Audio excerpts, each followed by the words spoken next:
Welcome to the unboxing and review of the iPhone 10 here in 2020. Make sure you smash that like button below this video and definitely be subscribed to the channel by clicking on the subscribe button as well as enabling notification. Now back to the video. Thanks. Hey guys, Dr. Michael here and welcome to the channel today. So I have with me the iPhone X, widely known to be the iPhone 10 here in 2020, and I'm going to be unboxing it as well as giving a little review about the phone, after which I'll be dropping some tests and comparison videos on the channel, including speed tests, battery drain tests, as well as camera comparison with other iOS devices and Android phones too. So I would love for you to click that subscribe button below this video and don't forget to turn on notification by clicking on the bell icon so as not to miss out on any of our upcoming videos. I'll also be trying out this silicone case as well as applying a glass protector. Without further ado, let's get started. So opening the box, you will find a design by Apple in California, packed with the startup guide, some new information about the gesture-based device, and there is no Apple White stickers here. Behind that, we have the phone lying right there. This is the silver 64GB variant and it's obviously cool. It's actually white rather than silver as Apple has called it, though we have the stainless steel body frame, which is the only silver component you will find in this phone. You also have the option of space gray and even with the larger 256GB of ROM.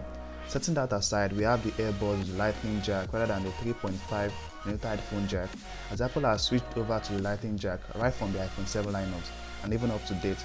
We also get the 5W wall charging brick, which is not a fast charger though, as well as USB Type-A to lightning cable right out of the box. You can opt for the 12W or 18W adapter, which will cost you about $50, but will certainly charge your device from 0 to 50% in just 30 minutes, and that's just everything we've got in the box. So here is a close view of the new iPhone 10. Let's just take some seconds to admire it. It comes in waves and out of the blue, but there are days you feel freedom too. Bask in the glorious lightning.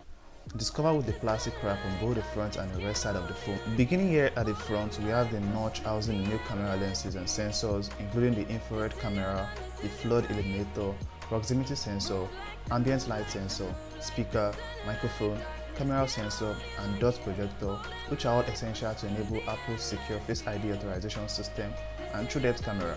So there's no home button here as we have a full screen presence on the iPhone 10.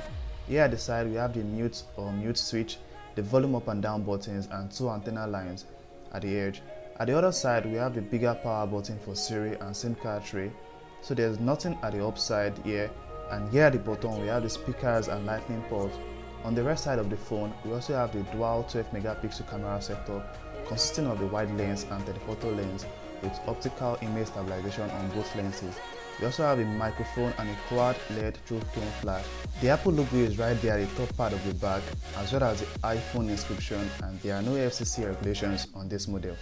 Powering the phone on will be required to provide certain details to get the device ready to use, of which I've already done.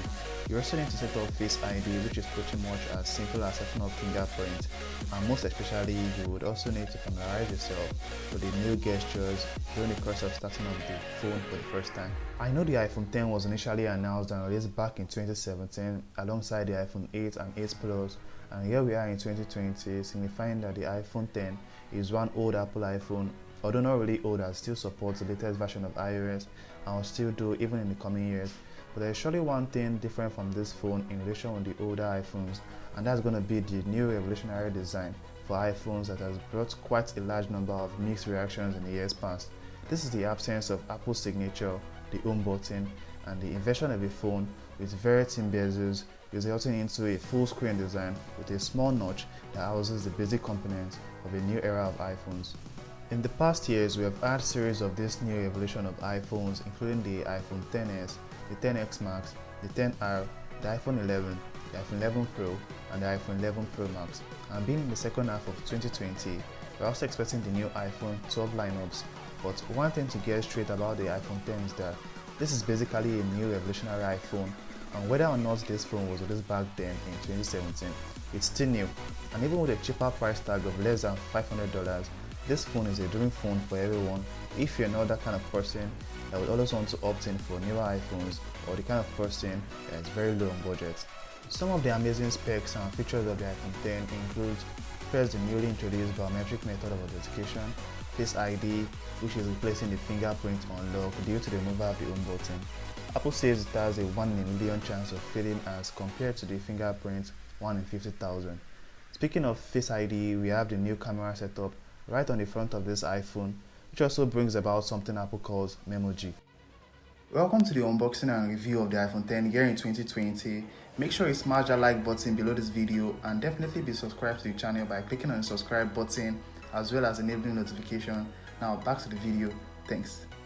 We also have the 5.8-inch Super AMOLED Retina display, initially manufactured by Samsung but engineered and calibrated by Apple with 82.9% screen-to-body ratio, obviously better, and a 60Hz screen.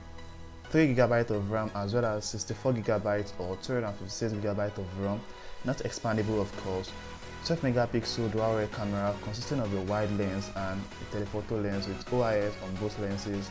Presence of a glass bag giving room for wireless charging, which is something we have seen in all new iPhone models from 2017. A bigger power button for Siri since we no longer have the home button on this device. Absence of a 3.5mm headphone jack. The use of lightning cable rather than USB Type-C. Stereo speakers, 2716 mAh battery, not so big especially when we have an OLED display right on this phone. A11 Bionic processor, iOS 11.0.1 by default but can be updated to latest iOS update, iOS 11. Use of gestures now since we no longer have the home button. True Tone, which came with the 8 and the 8 Plus, 4G LTE capable, does not support 5G, and IP67 dust and water resistance. So yeah, that's pretty much everything for now. I do hope you enjoyed this video. If so, hit the like button below, and like I said earlier, I'll be dropping more videos about this phone and even comparison videos with other iOS and Android devices on the channel. Do well to be subscribed and turn on notifications to be notified when I eventually do so. Thanks for watching, and till then, peace.